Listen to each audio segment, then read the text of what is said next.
Taste daily. ಬೆಂಗಳೂರಿನಲ್ಲಿ ಸುರಂಗ ಯೋಜನೆಯನ್ನ ವಿರೋಧಿಸಿ ಬಿಜೆಪಿ ಸಹಿ ಸಂಗ್ರಹ ಮಾಡ್ತಾ ಇದೆಯಲ್ಲ, ಈ ವಿಚಾರಕ್ಕೆ ಸಂಬಂಧಪಟ್ಟಂತೆ ಬಿಜೆಪಿ ನಾಯಕರ ವಿರುದ್ಧ ಡಿಸಿಎಂ ಡಿಕೆ ಶಿವಕುಮಾರ್ ಕಿಡಿಕಾರಿದ್ದಾರೆ.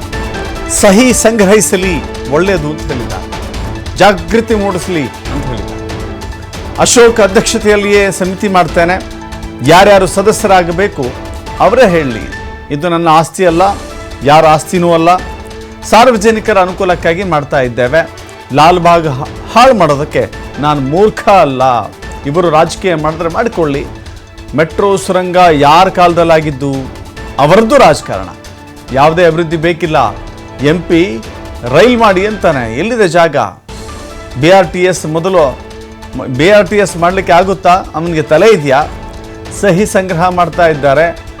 ನನಗೂ ಕರೆ ಮಾಡೋದಕ್ಕೆ ಬರುತ್ತೆ. RSS ಇಲ್ಲ ಅಂದರೆ ಅವರ ಪಾರ್ಟಿ ಝೀರೋ ಅಂತ ಹೇಳಿದ್ದಾರೆ ಡಿ ಕೆ ಶಿವಕುಮಾರ್. ಒಳ್ಳೆಯದು, ಜಾಗೃತಿ ಮೂಡಿಸ್ಲಿ. ನಾನು ಈಗಾಗಲೇ ಹೇಳಿದ್ದೀನಿ, ಅಶೋಕ್ ಅಧ್ಯಕ್ಷತೆಯಲ್ಲೇ ಒಂದು ಸಮಿತಿ ಮಾಡ್ತೀನಿ, ರೆಡಿ ಇದ್ದೀನಿ ನಾನು.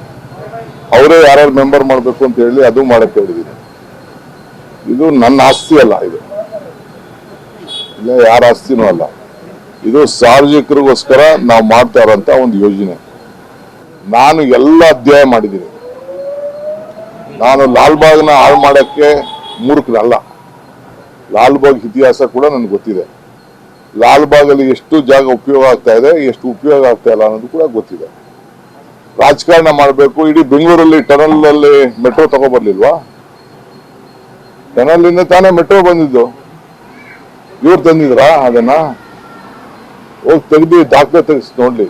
ಈಗ ಅವ್ರು ಹೇಳ್ತಾ ಇದ್ದಾರೆ, ಯಾರೊಬ್ಬ MP ಬಂದು ಮಾತಾಡ್ತಾ ಇದ್ದಾರೆ,